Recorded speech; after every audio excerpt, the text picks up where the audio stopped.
ఇప్పటికి 4 సార్లు ఎర్రచందనం కొండ మీదనే పట్టుబడ్డది. 4 సార్లు పట్టుబడ్డది అంటే 40 సార్లు కిందికి దిగుంటుంది అని అర్థం. దాని మీద ఏ రకమైనటువంటి చర్యలు లేవు. అనేక దేవాలయాల మీద దాడులు జరుగుతున్నప్పటికీ కూడా ఏమాత్రము కూడా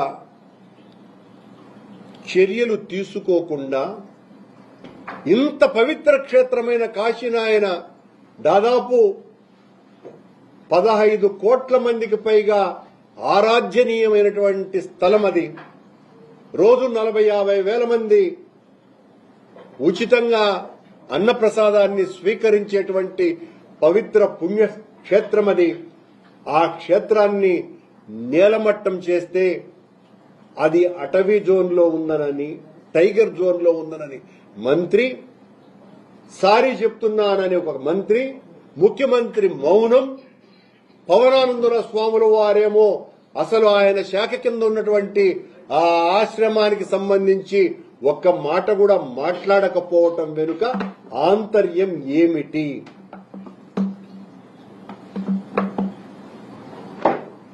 దీని మీద గత ప్రభుత్వం వైఎస్ఆర్ పార్టీ అధికారంలో ఉన్నప్పుడు జగన్మోహన్ రెడ్డి గారు ఆ ఆలయ పవిత్రతని, ఆ క్షేత్రం యొక్క పవిత్రతని, దాని మీద అటవీ శాఖకు వారికి ఉత్తరాలు కూడా రాసి క్షేత్రాన్ని కాపాడాల్సినటువంటి అవసరం ఉండదని కేంద్ర అటవీ శాఖ మంత్రిని విన్నవించటం కూడా జరిగింది. ఈ రోజున కేంద్ర ప్రభుత్వ అటవీ శాఖ ఏ రకమైనటువంటి ప్రకటనలు ఇవ్వకుండా, వాళ్ల ప్రమేయమే లేకుండా రాష్ట్ర ప్రభుత్వంలో ఉన్నటువంటి అటవీ శాఖ అధికారులు చంద్రబాబు నాయుడు గారి ప్రమేయం లేకుండా, సరే చంద్రబాబు నాయుడు గారికి సంబంధించిన విషయం కాదు అనుకుందాం, సాక్షాత్తు సనాతన ధర్మ పరిరక్షణకు నడుంబించినటువంటి మన స్వాముల వారి ఆదేశాలు లేకుండా దాన్ని కూల్చివేస్తారా?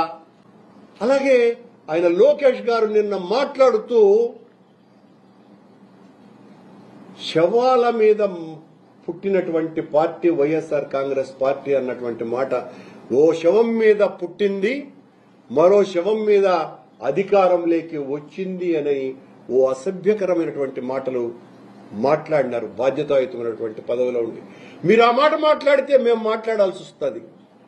మీ పార్టీ అధికారంలోకి వచ్చింది, మీ తండ్రి ఒక శవాన్ని అడ్డు పెట్టుకుని సాక్షాత్తు దైవ సమానుడుగా వేలాది మంది, కోట్లాది మంది పూజించేటువంటి, అభిమానించేటువంటి ఎన్టీఆర్ గారి శవాన్ని అడ్డు పెట్టుకుని అధికారంలోకి నిలబడ్డది మీ పార్టీ అన్నటువంటి విషయాన్ని మరిచిపోవద్దని, ఆయన్ను మానసికంగా చంపి లాక్కున్నటువంటి అధికారం మీది.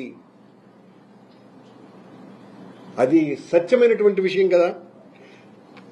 మీ పీఠం కింద, మీ అధికారం పీఠం కింద నా పాత మిత్రుడు పింగళి దశరథరాం, వంగవీటి మోహనరంగా ఇలాంటి ఎంతో మంది శవాలు దాక్కుని ఉన్నాయి అన్నటువంటి విషయాన్ని కూడా లోకేష్ గారు మీరు గుర్తించాల్సినటువంటి అవసరం ఉన్నది.